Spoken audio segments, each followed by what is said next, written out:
Bonjour à toutes et à tous, bienvenue à ce webinaire 5 tendances entrepreneuriales sous la loupe. Mon nom est Roxane Classen, je suis directrice mentorée et mentor au réseau Mentorat. Je vais être votre animatrice ce midi, puis je suis très contente d'être avec vous. On attend beaucoup de gens, alors merci. Euh, Ce midi, on va parler notamment de l'indice entrepreneurial québécois 2024. L'indice est l'indice du réseau Mentorat, mais cette année, la sphère HEC Montréal était co-auteur de cet indice et il a été lancé il y a quelques semaines. Pour ceux qui ne le savent pas, l'indice, c'est la plus importante étude sur les entrepreneurs actuels et en devenir au Québec depuis maintenant 15 ans. C'est un rapport qui est extrêmement costaud. Mes collègues pourront vous en parler plus tard. Il y a beaucoup de données. C'est très riche. Mais ça peut être très utile pour vous dans votre rôle de mentor ou de responsable de mentorat. Alors, ce midi, nous allons nous pencher vraiment sur les dynamiques qui façonnent l'entrepreneuriat en 2024, puis comment aussi ça peut influencer les pratiques et les motivations des mentorés. On va le faire sous forme on va aborder ça sous forme de 5 tendances, 5 points. On va parler de l'état de santé des entrepreneurs. Comment ça va après le COVID? On est rendu où 4 ans plus tard? Les nouvelles tendances RH de l'entrepreneuriat, donc tous les nouveaux modèles qu'on voit au niveau de l'organisation horizontale notamment. L'innovation, la transformation numérique et le développement durable. L'entrepreneuriat en groupe et finalement l'accompagnement. On n'a pas vraiment le choix. On est au réseau mentorat, on va en parler ensemble. Mais pour vous présenter ces faits saillants, c'est pas moi qui va faire ça. On a vraiment la chance d'avoir deux invités avec nous qui ont été au cœur de la création de l'indice 2024. Donc, je vous présente Joao Gabriel Rosa, qui est chercheur scientifique, à la sphère Centre de recherche en entrepreneuriat des HEC Montréal, et Nisrine Safin, qui est directrice analyse et gestion des données au réseau Mentorat. Bonjour à vous deux. Vous pouvez me Bonjour joindre? Roxane, Bonjour. bonjour tout le Bonjour monde. Roxane. Bonjour tout le monde. Ça me fait plaisir de vous avoir ce midi. Vous êtes vraiment des experts du sujet. On a bien hâte de vous entendre. Peut-être juste avant de débuter, je vais donner quelques consignes à nos participants. En fait, comme on l'a vu, le webinaire est enregistré, donc vous pouvez avoir accès au webinaire après coup, mais également à la présentation que vous feront Gabriel et Nisrine. Et on aura une période de questions. 15 minutes à la fin, donc vous pourrez, via le clavardage, envoyer vos questions que je pourrai relayer à nos invités. Alors, sur ce, je vous laisse entre bonnes mains avec Gabriel et Nisrine. Parfait, merci beaucoup Roxane. Moi, je vais partager mon écran. J'espère que vous m'entendez bien. Oui, ça va? Oui, OK, ça va. super. Alors, je vais mettre ça en plein écran. Donc, cette année, on s'est posé la question sur les tendances entrepreneuriales. Est-ce qu'il y a eu un virage? Est-ce qu'il y a des changements? Est-ce qu'il y a eu des nouvelles dynamiques émergentes post-crise? On a eu plusieurs crises à partir du COVID. Et donc, ce travail a été mené, comme l'a dit très bien Roxane, entre le réseau mentorat et l'équipe des HEC de la sphère. Avec le professeur Jorge Mejia, le professeur Luis Cisneros, Gabriel et moi, avec la collaboration de nos collègues Raphaël, Fernando et Karine.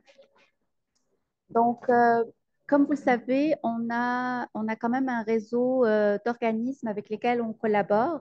Et donc, notre questionnaire pour cette étude-là a été partagé et diffusé par ces 45 organismes. Ce qui explique en fait le nombre de répondants qu'on a. Donc, on a quand même, pour cette enquête, on a quand même deux enquêtes. On a le volet A et le volet B. Le volet A, c'est un volet qu'on fait en partenariat avec Léger. C'est donc une enquête qui est menée au sein de la population et on a eu à peu près 21 450 personnes sondées. Le volet B, c'est comme je viens de le dire, c'est à travers notre réseau de partenaires et on a eu quand même une participation assez intéressante. Donc, juste pour vous donner une idée, on a 1484 propriétaires d'entreprises qui ont répondu à notre sondage. On a plusieurs qui sont dans le stade des intentions, 2432, dans les démarches, 1169, les fermetures, 2224 et hors processus, 1379. Donc, on a travaillé sur toutes ces données-là. Ici, je voulais juste vous rappeler une notion que vous allez entendre souvent lors de notre présentation, qui est la chaîne entrepreneuriale. C'est comme on vient de dire, c'est vraiment les 4 étapes euh, où on va sonder des entrepreneurs qui sont plus dans un mode d'intention, un désir de devenir entrepreneur. Dans les démarches, ce sont plus des personnes qui ont entamé le processus. Les propriétaires, ce sont des gens qui sont en affaires aujourd'hui. Puis les fermetures, ce sont des gens qui quittent l'entrepreneuriat, qui ferment leur entreprise. Donc, juste pour que vous ayez une idée sur ces différentes notions. Ceci dit, on va rentrer directement dans le vif du sujet avec un des premiers points que Roxane a énuméré. Et on va commencer par la santé des entrepreneurs et je laisse à Gabriel la parole. Merci Nesrine. Euh, Bonjour à tout le monde. Je suis Gabriel et je vais parler un peu de la santé des entrepreneurs et Nesrine va m'aider un peu pour passer les diapos. Donc ça, c'est la première fois. En fait. Vous m'entendez bien? Ça va, Nesrine? Oui? Excellent. Donc, c'est la première fois en fait que l'indice vraiment il touche, il divulgue, il publie des données sur la santé. Et donc, c'est vraiment important dans ces temps ici de parler de ça. Si on commence pour parler des états de santé en général des entrepreneurs, on voit qu'ils, normalement, ils affirment avoir une bonne ou excellente santé en tous les domaines. Les domaines qu'on a analysés, c'est surtout 4. La santé en général, la santé physique, la santé mentale et le sommeil. Bon, selon la professeure Florence Ghiani de l'École de gestion de Sherbrooke, elle a participé avec nous dans cette partie de santé et elle nous a dit de faire attention au sommeil parce que normalement, le sommeil en particulier, c'est un indicateur clé. C'est lui aussi qui influence la santé mentale et physique de ces entrepreneurs. Donc, si vous voyez ici, on comprend qu'ils disent que la santé en général est en bon état, la physique aussi. La mentale, ça commence à dégrader un peu. Et finalement, aussi la santé, le sommeil. On va voir ça en plus de détails ensuite. Allez, Nissine, tu peux passer, s'il te plaît. Donc, lorsqu'on compare la santé des hommes et des femmes, l'effet plus saillant, en fait, la différence la plus grande, c'est au niveau de santé mentale. Donc, l'écart, c'est à peu près de 7%. Les femmes relatent normalement une santé mentale moins bonne que les hommes. Nisrine, si tu veux passer, s'il te plaît. Si on parle selon l'âge, là, on voit une tendance un peu différente et très intéressante aussi à analyser. On voit que les personnes plus vieilles et les personnes plus âgées, en fait, ils ont une tendance à dire que leur santé va mieux. Et là, on se posait justement la question si ça peut être la nouvelle génération qui est plus critique au niveau de la santé. Est-ce que c'est la nouvelle génération qui commence à évaluer d'une manière différente la santé, surtout la santé mentale? Est-ce que je peux passer, Nisrine, pour le prochain slide, s'il te plaît? Nisrine, le prochain. Ah non, reviens, pardon. Et ici, je voudrais juste vous dire aussi qu'on voit que les 35 ans à 49 ans, qui évaluent moins bien leur sommeil. Donc, on fait une attention dans ces petits groupes. C'est très intéressant de penser, c'est les 35 à 49 qui évaluent moins bien leur santé, leur état de sommeil. Là, tu peux passer, s'il te plaît, merci. Bon, lorsqu'on compare maintenant la population immigrante et la population non immigrante de première génération, on voit que la santé mentale des entrepreneurs immigrants, elle est moins positive que la santé mentale des non immigrants. Ça, c'est un autre point très important de notre indice de cette année.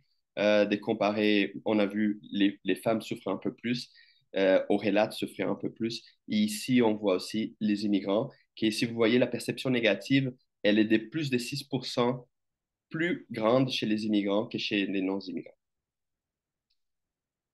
Bon, passons maintenant. Euh, on voit ici la vue d'ensemble lorsqu'on compare immigrants et non-immigrants. La santé mentale, on a déjà parlé, mais là, c'est le côté plutôt positif. Et on voit en fait que les non-immigrants, ils présentent tous les états de santé plus positifs en général. Donc, c'est-à-dire, les non-immigrants dépassent dans la perception positive la santé générale, la santé mentale, la santé physique et le sommeil. Bon, lorsqu'on parle de repreneurs, là, c'est un sujet intéressant aussi pour nous, comparer les entrepreneurs, c'est-à-dire la personne qui va créer, qui a créé l'entreprise, et les repreneurs, c'est-à-dire ces personnes qui reprennent une entreprise, qui rachètent ou reprennent une entreprise familiale, par exemple. Là, c'est intéressant de comparer aussi ces deux aspects. Et lorsqu'on compare les deux, on voit que les entrepreneurs, ils ont une santé mentale normalement moins positive que les repreneurs. Ça nous a frappé à un premier moment, mais ça pourrait être expliqué, par exemple, à partir d'une existence d'un réseau de soutien, l'entreprise qui a déjà une certaine, une certaine elle est bien déjà construite, ou peut-être il y a déjà quelque chose à partir, donc c'est moins instable d'une certaine manière. On voit d'autre côté d'autres sujets qui peuvent apparaître pour les repreneurs aussi en même temps, d'autres incertitudes, mais on peut peut-être lier ça justement à comme une structure déjà établie pour l'entreprise qui reprenne, ou même le soutien et le guide, les mentors. Et normalement, quand on reprend, on peut avoir aussi l'ancien propriétaire de l'entreprise comme une personne qui peut nous aider, nous guider, nous mentorer. Nisrine, ensuite. Bon, ensuite, on a encore on a pensé qu'il fallait aussi comparer par rapport à la taille de l'entreprise. Est-ce que la santé, elle change au fur et à mesure que la taille de l'entreprise augmente? Et là, on a compris que plus grande est l'entreprise, mieux va la santé mentale de ces entrepreneurs du Québec et qu'on a recensé. Et, et là aussi, on a pensé que ça peut être aussi, parce que l'entreprise la plus grande elle est, elle peut avoir aussi ses côtés qu'elle fonctionne mieux, il a une structure déjà établie et les processus et procédés commencent à fonctionner d'une manière plus structurée. Nesrine? Donc, si on fait à la fin, on va faire, à la fin de chaque sujet, on va faire un petit aperçu, un petit résumé de ce qu'on vient de voir.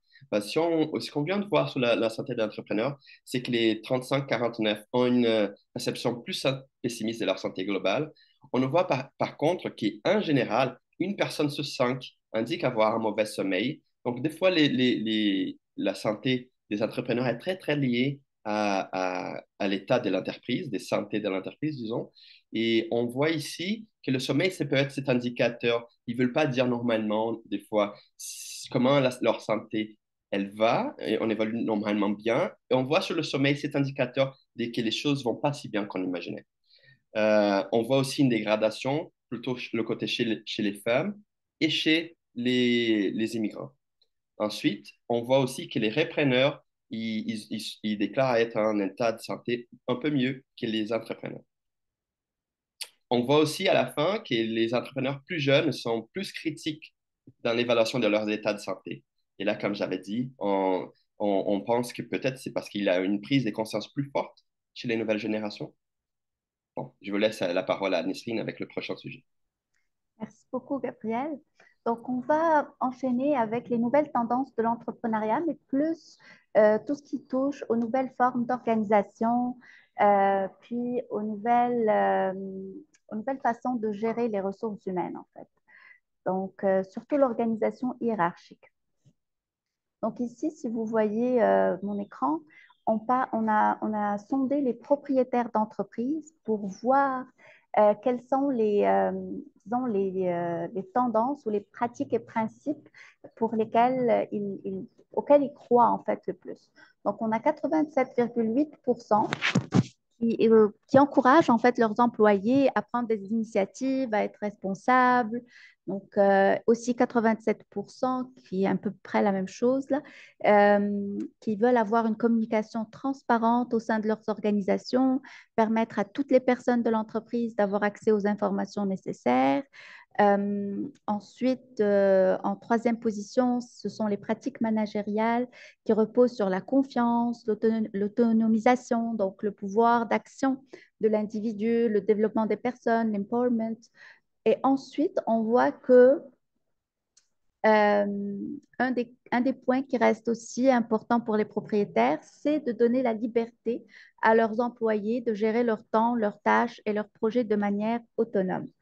Par contre, on voit quand même que par rapport au travail à distance, qui est aussi un sujet qu'on entend souvent parler aux médias, etc., ça reste quand même un point qui est assez mitigé. On va le voir ici dans cette slide où on a quand même 23% des propriétaires qui sont tout à fait d'accord avec le fait qu'il y ait le travail à distance, alors que on a quand même 21% qui sont totalement en désaccord. Donc, quelque part, c'est assez mitigé comme principe parce qu'il y en a qui pensent que le contact humain, il est important, il reste important pour construire un esprit d'équipe, etc., pour pouvoir communiquer d'une façon plus efficace et tout.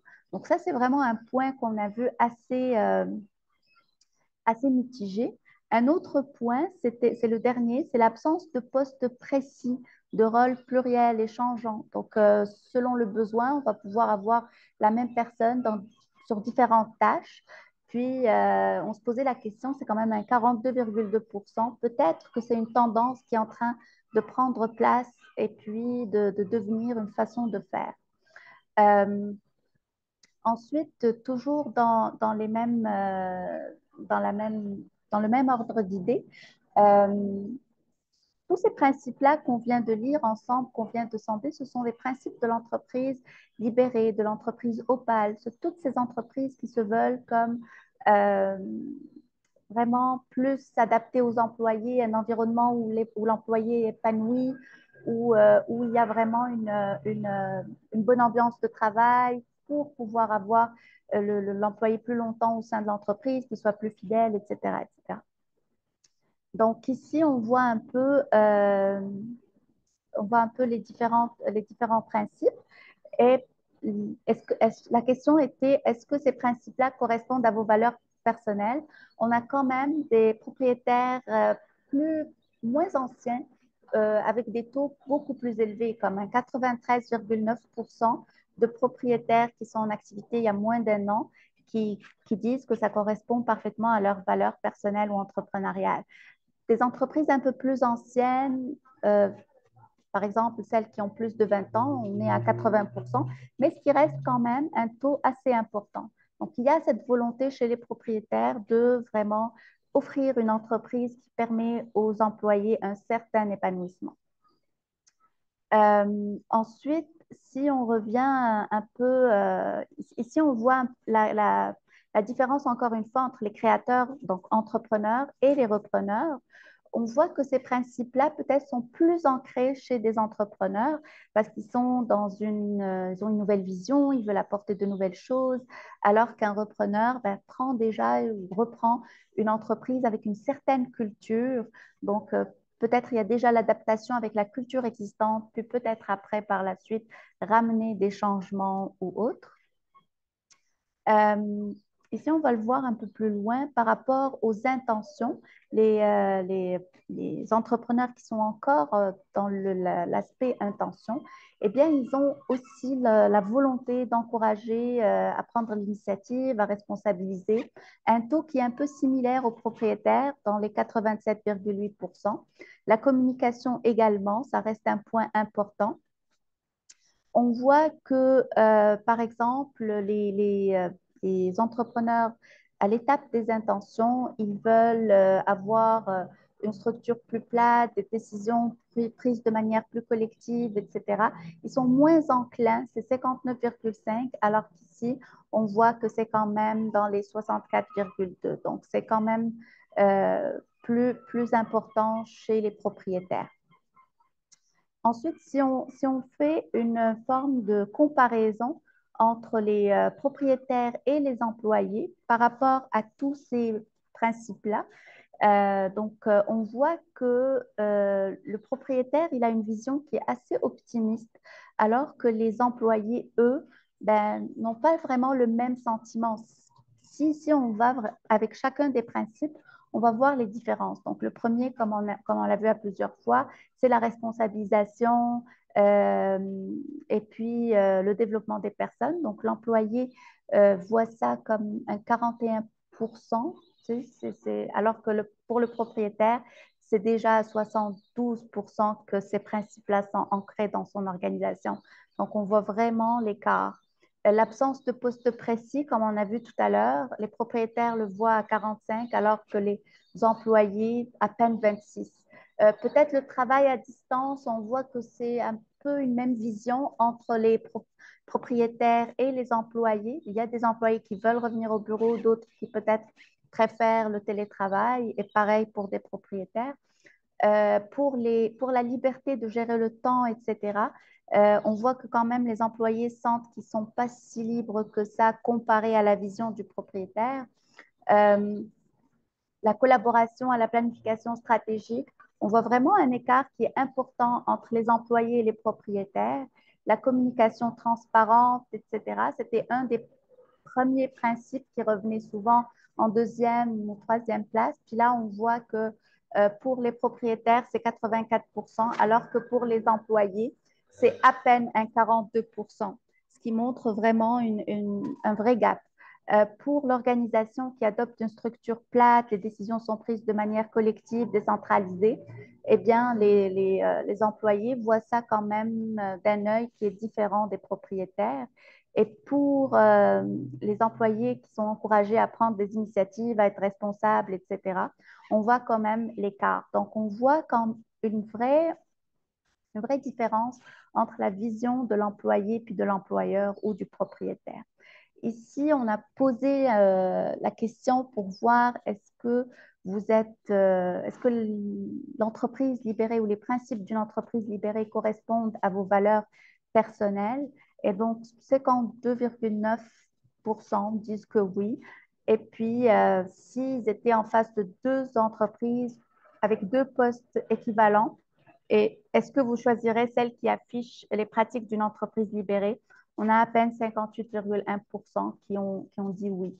Donc, la motivation est là, quelque chose est en train de naître, mais on n'est pas encore dans de l'ancrage d'une façon de faire ou d'une façon d'organisation des entreprises qui est vraiment, qui prend toute sa place.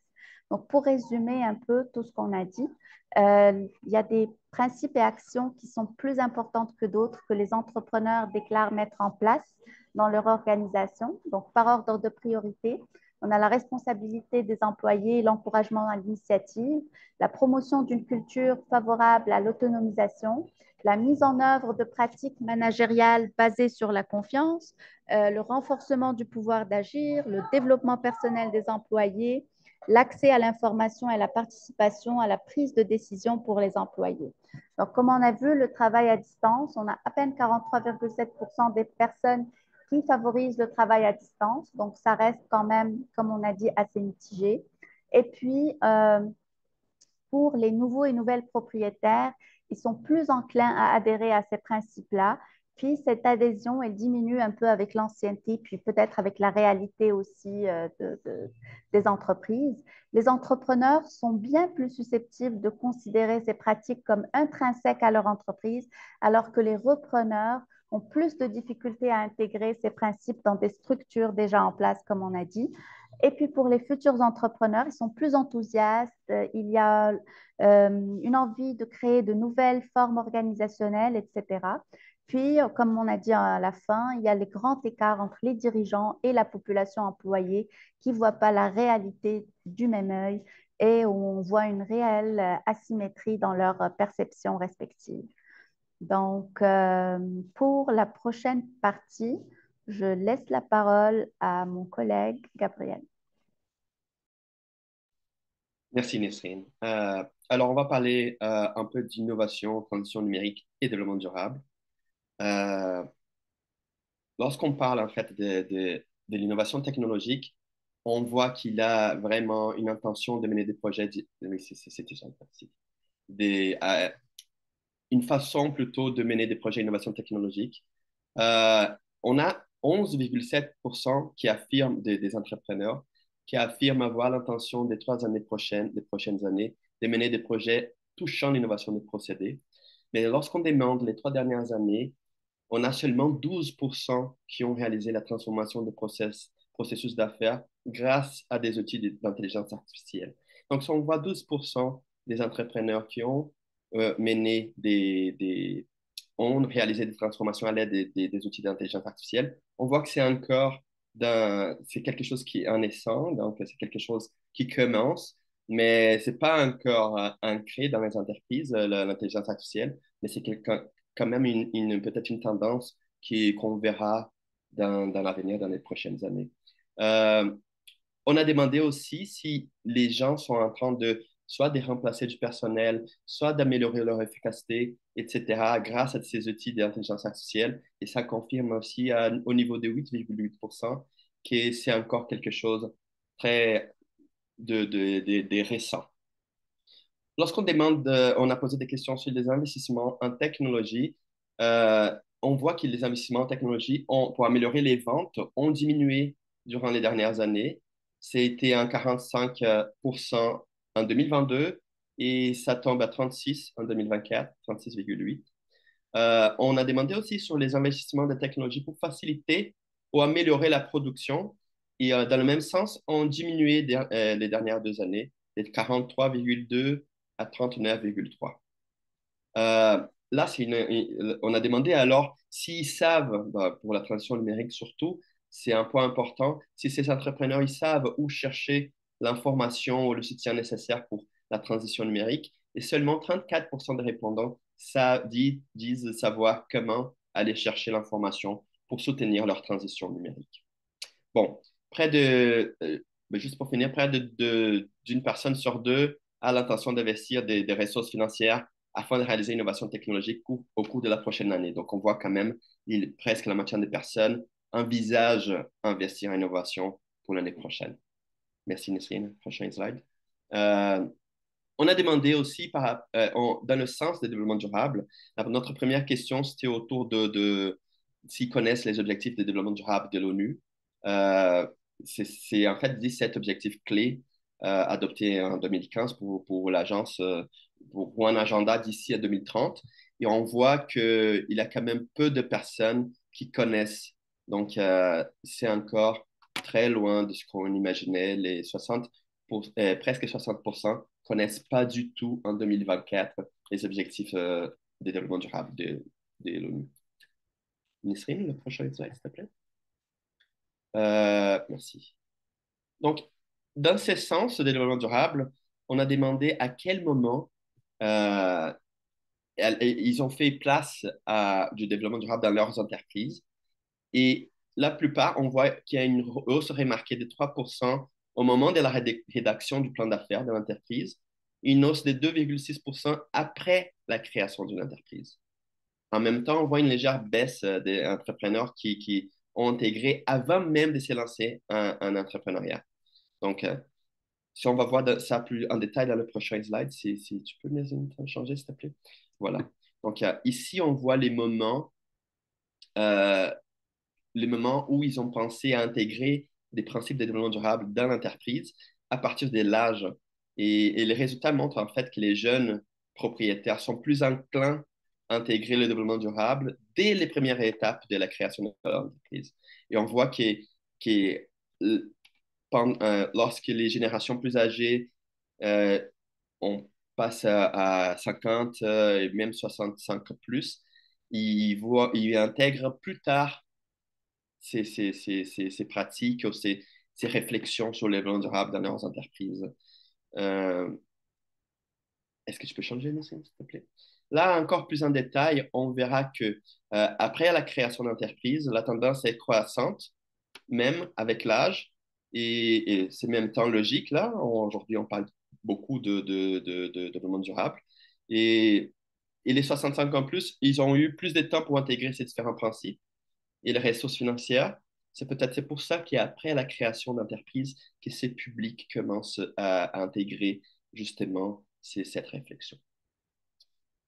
Euh, Lorsqu'on parle de femmes et hommes, euh, on montre que les hommes propriétaires d'entreprise ont pris plus en considération le développement durable avant le démarrage et pendant la rédaction d'affaires, du plan d'affaires. Mais on ne voit pas des grosses différences si c'était même avant de s'élancer.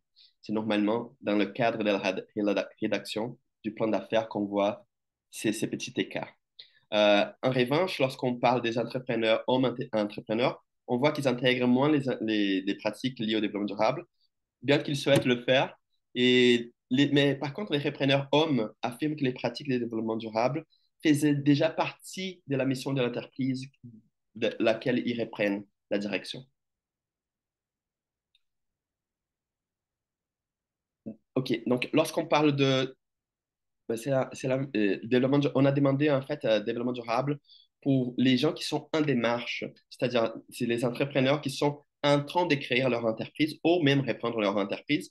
On a demandé s'ils ont fait de la réflexion autour du développement durable dans leur entreprise et on voit qu'en fait les points plus faibles, c'est la gestion de l'énergie et de l'eau, donc dans le cadre de la gestion pour améliorer l'efficacité énergétique, opération, diminuer l'utilisation et consommation d'eau. Donc là, on voit, là, c'est la deuxième place, qu'ils ne savent pas encore comment le faire, ou ils n'ont pas encore amorcé des réflexions.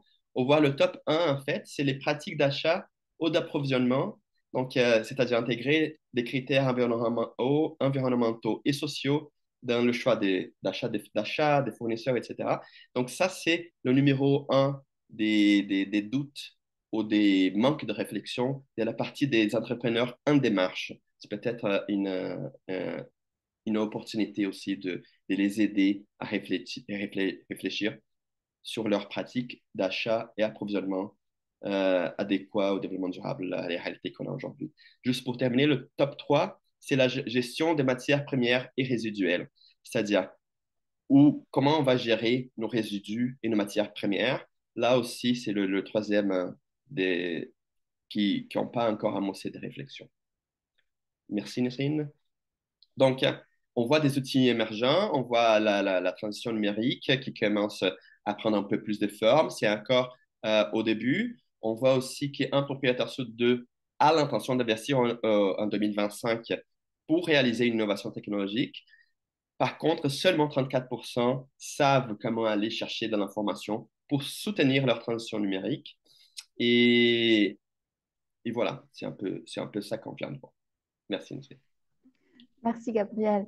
Donc, on enchaîne avec le bâtir ensemble.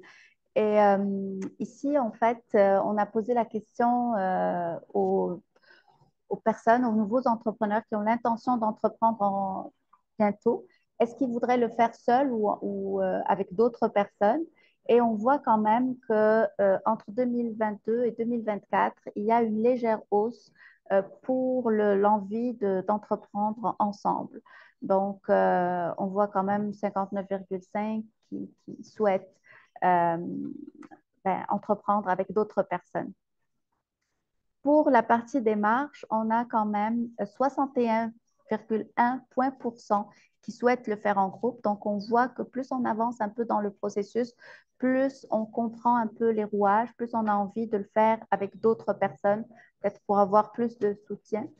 Euh, donc ici, pour les propriétaires, être propriétaire seul ou en groupe, on voit quand même que 50,20% des propriétaires voulaient être en groupe en 2022. 2024, on a un 49,60, donc ça a un peu diminué. Ensuite, par rapport à l'envie d'être seul ou en groupe selon l'ancienneté, donc pour les 0-3 ans, c'est 58,7%. Plus l'entreprise elle est plus mûre ou mature, entre 4 et 10 ans, on voit que ça descend à 51,5%. Et puis, 11 ans et plus, ça diminue encore à 40%. Donc, on voit peut-être un besoin au tout début, et après, le plus qu'on avance, le moins que ça reste une envie pressante. Les raisons, le top 3 des raisons, donc profiter des forces complémentaires, accroître les chances de succès de l'entreprise et puis pour mieux financer le démarrage de l'entreprise. Donc, entreprendre en équipe pour mieux réussir. 59,5% des futurs entrepreneurs ont l'intention de se lancer en groupe. 61,1 en démarche, 49,6 en propriétaire. Donc, on voit comment ça fluctue dépendamment de l'étape en fait où l'entrepreneur se retrouve. On va finir avec l'accompagnement. Je vais laisser Gabriel le faire. Allez. Donc, on a demandé en fait euh, pour les intentions, c'est-à-dire on a la chaîne entrepreneuriale, des gens qui ont l'intention les prochaines années de se lancer en entrepreneuriat, quels sont les éléments qui pourraient déclencher et faire ce passage rapide à l'action. Et la plupart, on dit la motivation personnelle, donc la motivation personnelle reste le, le- l'élément principal pour que ces personnes passent à l'action. Deuxième place, mieux définir et évaluer leurs idées. Donc, ils ont besoin de définir et vraiment réévaluer, savoir comment évaluer leurs idées pour les mettre en place. Et en troisième place, les conditions économiques davantage favorables. On voit en même temps un 77,8%, c'est quand même beaucoup, qui attendent vraiment de conditions économiques plus favorables, qui pourraient les aider à passer à l'action. On, on a demandé encore aux personnes dans l'étape d'intention quelles sont les formes de soutien qui nécessitent ou qui pourraient les aider à créer ou reprendre une entreprise. Là, la première place, c'est le conseil fiscal. Ils disent avoir besoin d'un conseil fiscal et comptable à 33%. Et en deuxième place, subvention, 32,5%. Et un sur trois, accompagnement par des entrepreneurs d'expérience ou des mentors. Nessim, tu peux passer, s'il te plaît. Euh, donc, on a demandé les gens, les personnes qui sont dans la deuxième partie de la chaîne entrepreneuriale en démarche, c'est-à-dire, et aussi aux propriétaires, s'ils ont, quelles sont les ressources ou les services qu'ils ont déjà utilisés. On voit ici que le mentorat, c'est le numéro un avec 50,6%, suivi en fait du consultant avec 44,4%. Nissim? Ok, pardon. Donc, de petits détails de l'accompagnement, si on peut faire de petits résumés. Le mentorat reste un service privilégié. L'informel persiste comme choix parmi les entrepreneurs. On voit ici le mentorat à 50,6%, c'est-à-dire la moitié disent avoir déjà utilisé le mentorat comme source d'aide. Le travail pour les intentions, on voit les trois principaux obstacles, c'est travailler cette motivation, travailler la définition du projet, évaluation de leur projet, et aussi travailler les conditions économiques où on est inséré.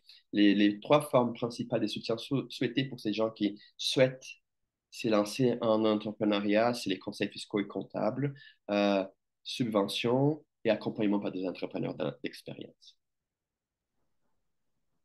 Merci beaucoup, Gabriel. Merci à toi, Nissim. Je vous remercie pour votre attention, puis on vous invite à aller voir beaucoup plus de détails sur le rapport sur notre site web. Merci beaucoup. Merci, Roxane. Merci, Gabrielle et Nisrine. Donc, on va pouvoir départager, puis on va pouvoir prendre du temps pour répondre aux questions des gens. On a couvert énormément de matière. Comme vous avez vu, je sais, des fois, c'est écrit tout petit, mais la beauté de la chose, c'est que vous allez avoir accès à la présentation complète là, après l'activité, puis vous allez pouvoir faire une petite lecture de chevet peut-être pour aller approfondir tout ça. Puis moi, en fait, je suis très, très contente de constater notamment que 51%, là, près de 51% des entrepreneurs en démarche ou propriétaires qui ont été accompagnés par un mentor. Donc ça, c'est des bonnes nouvelles. On en profite aussi pour aller se mesurer par rapport à l'intérêt au niveau du mentorat. J'ai déjà des questions au niveau du clavardage. Pour les autres, je vous invite à joindre vos collègues puis à aller ajouter. Alors, on a une première question qui provient d'Alain Baudouin qui dit une grande partie des nouveaux entrepreneurs sont des solopreneurs. Avez-vous des informations sur leur réalité?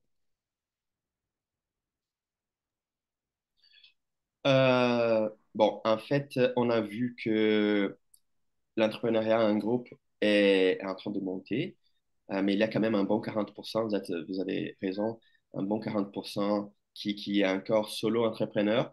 Si on a plus d'informations sur leur réalité, non, on n'a pas encore, on ne s'est pas penché encore à comprendre un peu plus de leur réalité.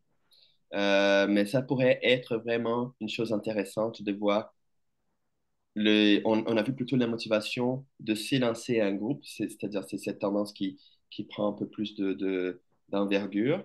Mais le contraire, on n'a pas fait. Nesrine, est-ce que tu penses quelque chose? En fait, par rapport aux personnes qui font cette aventure seules, je pense qu'à un moment donné, c'est aussi les raisons qui viennent motiver l'entrepreneuriat en groupe, qui sont peut-être euh, le besoin d'une complémentarité de compétences, le soutien financier, etc. Peut-être que ces gens-là ont, ont des réponses pour ces besoins-là, sont peut-être mieux financièrement, ils ont déjà des accompagnements qui leur permettent de bien avancer, etc. Mais je vais rejoindre Gabriel dans ce sens. On n'a pas vraiment creusé la question, mais je pense que c'est une forme de choix dépendamment de la situation et justement des besoins également. Oui. En même temps, c'est très intéressant. On voit que les entreprises plus vieilles, les entrepreneurs se sont lancés tout seuls. C'est-à-dire, il a cette dynamique, un groupe est plutôt récente. Et lorsqu'on demande aussi les besoins à ces entrepreneurs qui veulent se lancer, ces gens qui ont l'intention de se lancer, on voit la condition économique, on voit les motivations, on voit plein de trucs qui apparaissent comme éléments déclencheurs pour se lancer en entrepreneuriat dans les prochaines années qui peuvent en partie être répondus par le fait de le faire en groupe. Donc, on fait un groupe et donc on pourrait sommer les possibilités financières, on pourrait sommer les compétences, on pourrait se motiver aussi. Donc, je pense que ça va aussi, on voit quelque chose de générationnel peut-être, et on voit quelque chose aussi de la situation où on est après la crise de la Covid, l'inflation et tout ça. Donc, je pense que c'est un peu le contexte aussi où on se voit. Merci pour vos réponses. Puis effectivement, avec 40 hein, de gens solopreneurs, comme vous l'avez mentionné, effectivement, c'est quelque chose d'intéressant à aller approfondir peut-être pour un prochain indice. Pour ceux aussi qui ne savent peut-être pas ce qu'on parle quand on parle de solopreneurs, on parle beaucoup de travailleurs autonomes, mais c'est l'autre nom qu'on utilise pour parler de ces gens-là qui entreprennent seuls, puis éventuellement, parfois aussi, agrandissent leur entreprise et vont chercher des employés. Maintenant, on a une question qui vient de Sylvain Moisan, qui parle que les principes d'EDI, donc équité, diversité, inclusion, ont été évoqués un peu plus tôt. Les entrepreneurs ayant mis ces principes en application ont-ils été sondés quant à leur intention de les maintenir suite à leur expérience? Très bonne question. Elle est où la question? Ah oui, c'est la deuxième question de Sylvain Moisan. Les principes ont été évoqués. Euh, En fait, par rapport à cette notion-là, je pense qu'à un moment donné, on a posé la question à l'instant T. On n'avait pas de questions pour voir dans le futur qu'est-ce qu'ils avaient comme intention, mais déjà le fait d'avoir pris ce pas et d'avoir instauré ces principes-là, ça montre un peu la bonne intention de continuer sur ce chemin. Donc, En on même a- temps, c'est une question qu'on a posée en 2022 oui, on a et un d'une historique. manière stratégique, on ne voulait pas poser cette question tout le temps pour pas avoir peut-être avoir un gap plus grand de temps. Et comme ça, on pourra accompagner mieux qu'accompagner. Ce qui est, c'est une grosse enquête. On a posé cette question en 2022 et on voudrait quand même donner un petit espace pour pouvoir être capable de mesurer l'avancement au Mhm. lieu d'essayer de mesurer tout le temps parce qu'on voulait mesurer d'autres choses et d'autres aspects aussi. Donc, oui, c'est une question intéressante. Si vous voulez consulter 2022, vous pouvez voir les pratiques, comment elles évoluent. Et après, on verra encore si 2025, on pourra mesurer et voir l'expérience, comment ça a évolué avec le temps. Mais oui, c'est une excellente question, mais on n'a pas fait en 2024. Merci. Puis effectivement, le monde de la recherche, hein, c'est pas quelque chose qu'on est tous, qu'on connaît très bien. Alors, merci de préciser ces informations-là. Pour ceux qui aimeraient consulter l'indice 2022, ça va être le même lien que vous allez recevoir par courriel, puis vous allez avoir accès à tous les autres rapports des indices précédents. Oui, parce qu'en même temps, Roxane, on a plusieurs thèmes qu'on voudrait Oui, mesurer. Et oui, sinon c'est beaucoup de questions pour l'entrepreneur. Et là, des fois, il faut sauter pour deux, faire des trois choix. ans pour. Oui, il Tout faut à faire des fait, choix, tout exactement, à tout à fait. fait. On a une question de Mélanie Bordelot sur le mentorat. Elle dit, vous dites que les entrepreneurs ont été accompagnés par des mentors. Comme nous savons que le terme mentor est souvent méconnu et mal connu et confondu hein, avec le coaching, la consultation, est-ce que vous avez des données qui permettent de voir s'il s'agit de mentorat structuré ou de mentorat naturel? Avez-vous fait cette Oui, en fait, distinction-là?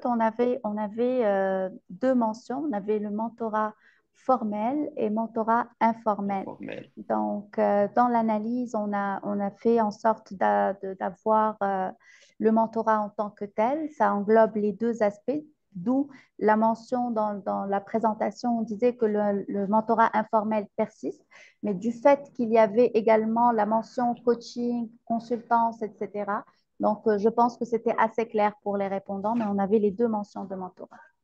Excellent. Merci beaucoup. France Côté qui nous demande quel est l'impact de la dimension de l'entreprise par rapport aux 5 tendances? Est-ce que nous obtenons les mêmes résultats? Par dimension, vous voulez dire, Je vais aller est-ce que voir c'est une Monsieur petite Côté. entreprise? Je Est-ce vais que vous c'est faire une... ouvrir votre micro, Monsieur Côté. Allez-y. Pour moi, la dimension de l'entreprise, c'est le nombre d'employés. Ah Je, oui, d'accord. je suis conscient que si une entreprise a 3 employés versus 50 et plus, C'est plus Oui, facile. dans les tendances, ça va être totalement différent, selon tout moi. à fait. Oui, On tout a à vu fait. quand même quelques données où on est allé creuser cet aspect-là, puis on a vu vraiment des différences par rapport justement, comme l'exemple de l'entreprise libérée. Et puis également, quand on a parlé des principes de RH, donc ça, on voyait un petit peu la différence entre des entreprises plus petites où il y a plus de pression sur 2 ou 3 employés versus une cinquantaine où chacun a des tâches bien spécifiques, a une place dans l'entreprise, ce qui donne une construction, une organisation beaucoup plus ancrée. Donc, forcément, on peut se permettre d'aller explorer d'autres façons de faire. Et puis, moi, c'est mon avis. Et je pense que ça a été Oui, quand même étayé par plusieurs données. Merci pour cette précision et merci pour la question, Monsieur Côté. Louise-Marie Brousseau nous demande est-ce qu'on connaît les raisons à la base des accords et désaccords en regard du travail à distance? Effectivement, est-ce que les gens y ont justifié ces informations-là? Tu veux y aller, Gabriel? Vas-y. En fait, on a creusé, l'indice, en fait, c'est un gros travail entre nous, mais on invite plusieurs chercheurs aussi spécialisés et spécialistes en plusieurs domaines. Mais en fait, il y a un moment par rapport au travail à distance, il a des entreprises qui sont vraiment en train de réévaluer ça, les justificatifs sont plusieurs, hein. S'ils veulent bâtir quelque chose, une culture en présentiel, c'est un moment un peu, on ne s'attendait pas en même temps, n'est-ce pas, Nesrine? Mais c'est un moment un peu où plusieurs entrepreneurs sont en train de essayer trouver un équilibre qui est toujours pas facile de le faire entre le travail à distance et le travail présentiel. Euh, Est-ce que tu veux compléter quelque chose, Nesrine?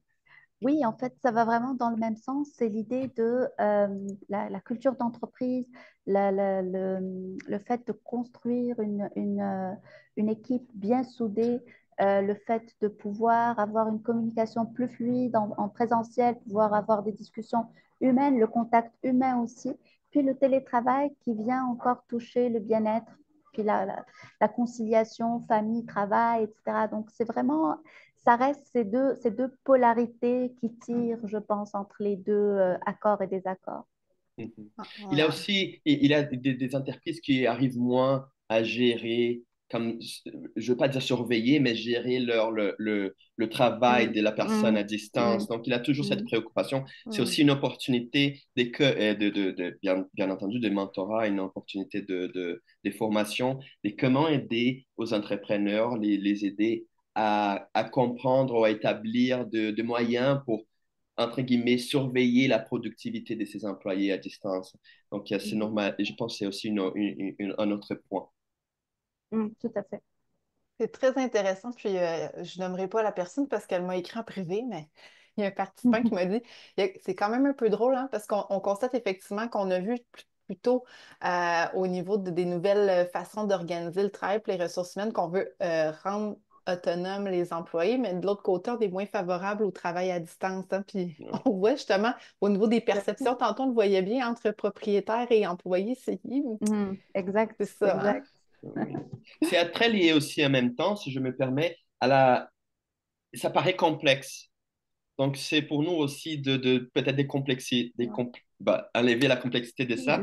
Ça paraît complexe. Donc, l'entrepreneur, il a déjà plusieurs choses dans la tête. Si on rajoute ça, des fois, ça fait peur. Donc, voilà les moyens aussi pour les soutenir et démontrer que c'est pas si complexe que ça. Ça peut aider dans la couture, ça Tout à peut fait. même améliorer la productivité, hein. Absolument, absolument. Ben, merci pour ces réponses éclairantes. On a aussi Rosaire Quivillon qui demande par rapport aux repreneurs, là, avez-vous sondé le niveau de préparation des cédants, donc de l'autre côté? Gabriel. Ça, Ah c'est... Donc, ça, en fait, c'est un thème de 2022 aussi. Je vous conseille, je vous Mhm. invite fortement parce que le thème de 2022, c'est reprenariat. Et Entrepreneuriat. là, on a sondé les... Là, non, on n'a pas fait ça vraiment, Non. les cédants ou relayeurs, comme on aime les appeler. Mais en 2022, on a fait un travail plus profond par rapport à la préparation. Et spoiler, je vous dis déjà qu'en fait, il y a peu de préparation, des plans Mm. de relève, même de trouver le temps d'estimation de transfert. Bon, il y a beaucoup, beaucoup de contenu si vous voulez aller vers Oui, allez voir. l'indice 2022, allez voir, et vous allez voir que par rapport au cédant, quelle est la situation des 2022 du Québec. Oui, Exact. absolument. Mais effectivement, comme pour ceux qui connaissent moins peut-être l'indice, à chaque année, on va mesurer, en fait, au niveau des intentions, des démarches, des fermetures, des propriétaires. Donc, mes collègues pourraient mieux vous expliquer. Donc, c'est toute la chaîne entrepreneuriale. Puis à chaque année, on ajoute une thématique, une couleur qu'on va donner à l'indice. Donc, effectivement, il y a 2 ans, c'était vraiment axé sur le reprenariat. On a une mine de données à ce sujet-là, Mm. autant du côté repreneur que cédant. Et cette année, on est plus allé au niveau des tendances. Peut-être vous pourriez parler peut-être de pérennité, de robustesse des entreprises pour finir. Là, je vois qu'il n'y a plus de questions, on a un petit peu de temps. Est-ce que vous avez envie Mhm. d'en Oui, parler? juste sur ça, Oxane, je voulais peut-être Oui, rajouter. ben vas-y. L'indice, Oui, il a des questions de base oui. et à chaque année, on change un peu de sujet pour Mm. ajouter d'autres questions qui sont, on dirait, qui changent, mobiles, pour donner des thématiques différentes et justement pour pouvoir sonder des thèmes différents. Et donc, le 2022 a été un indice super bien approprié aussi par la communauté et bien utilisé. Même aujourd'hui, on parle de l'indice 2022 sur la thématique reprenariat. 2024, on reste sur les 5 tendances, mais aussi, il y a des questions de base. Donc, vous pouvez voir les autres indices et voir comment ça évolue Ça avec le temps, les évolue. questions de Tout base. à fait. Tout à fait. Puis juste par rapport à la pérennité et robustesse, une petite phrase. En fait, la question, c'était voir la perception des entrepreneurs par rapport à la robustesse de leur entreprise. Puis on avait quand même des réponses assez positives. Il y avait une robustesse, une perception assez positive de la robustesse.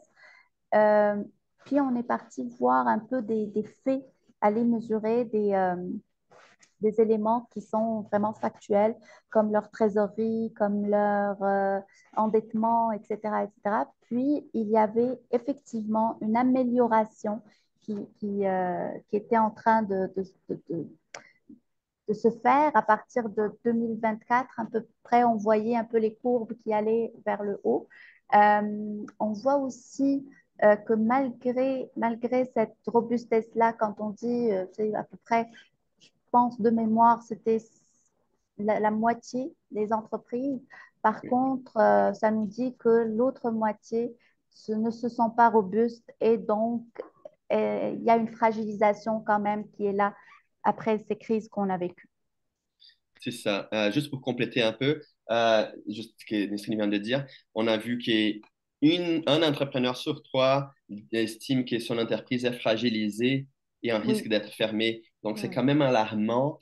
Les crises ne sont pas derrière nous, mais il y a beaucoup de travail à faire. Donc, mais on voit quand même un petit soulagement par rapport à mhm, mhm. 2020 À 2020. à 2000, oui, on voit quand même un 21 aussi. soulagement, Ouais.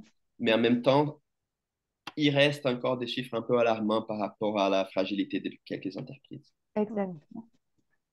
Merci pour ces informations supplémentaires. Je sais que ce n'était pas prévu. Je vous ai gardé une petite question pour la fin. Puis là, entre-temps, j'ai Carole Parent qui nous demande euh, prendre en considération les critères ESG pour les jeunes entreprises et les jeunes. Est-ce que ce serait lié au mode de financement qui l'exige? Donc, est-ce que les gens font le choix d'aller vers ça parce qu'un financement demande finalement de répondre à ces critères? Ça Ah, se peut. Ça se peut, c'est une bonne question. Ça se peut, oui, oui, Oui, ça se peut, ça se peut. Et c'est vrai qu'aujourd'hui, c'est un des critères de beaucoup de subventions, mais ça se peut. Tout ça ensemble, ça fait du sens.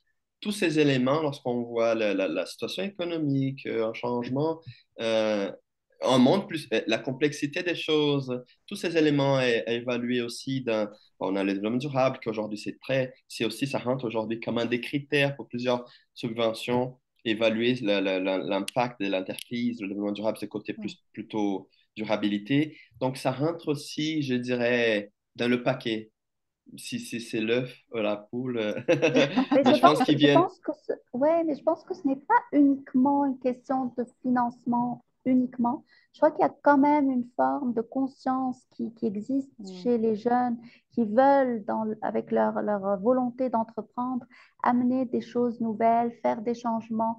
Je- on n'a pas vraiment sondé la question, mais c'est vraiment une réponse d'après ce qu'on voit un peu, ce qu'on entend chez les jeunes entrepreneurs. Oui, il y a sûrement la motivation financière et OK. pécuniaire, mais il y a aussi quelque chose qui relève des valeurs là-dedans.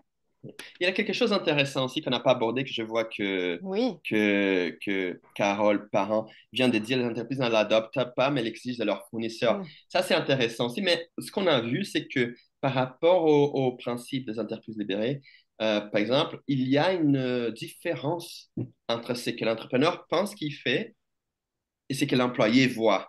Ça, mm. on a eu une chance avec l'indice de comparer l'opinion de la population employée et de l'entrepreneur. Et là, c'était très intéressant de mettre ça ensemble. Je pense que c'est une des choses plus intéressantes qu'on a fait cette année parce qu'on voit que l'entrepreneur, il pense qu'il fait, mais l'employé, il pense pas. Il voit pas la valeur passer. Mm. Il va pas. Donc, c'est aussi à notre travail de où est-ce qu'on est en tant qu'entrepreneur, qu'on n'arrive pas à passer le message, on n'arrive pas à vraiment implémenter, on n'arrive pas à montrer, c'est ça, transmettre cette valeur Mm. à nos employés. Donc, je pense que c'est un champ très fertile de travail pour nous tous, là, cette différence. Ben écoutez, moi je suis intéressée à poursuivre les discussions éventuellement. Je vois qu'il y a énormément de pistes qui viennent de nos mentors pour un prochain questionnaire. C'est toujours intéressant Merci. d'en parler avec vous. Vous êtes des passionnés. Merci d'avoir pris du temps pour partager ces informations-là. Je pense, en tout cas, j'espère que les mentors, les responsables qui sont ici avec nous aujourd'hui, ça va vous aider à mieux comprendre la réalité des entrepreneurs, puis d'offrir un accompagnement qui est encore plus pertinent. Et vous allez recevoir toutes ces informations-là donc par courriel, comme je disais. Alors, merci tout le monde d'avoir été des nôtres. Merci à Merci tous. infiniment, Nesrine et Merci à Gabrielle. toi, Merci, c'est vraiment Roxane. gentil. Si vous avez des Merci questions, beaucoup. n'hésitez pas à venir nous Nous chercher. écrire. Merci.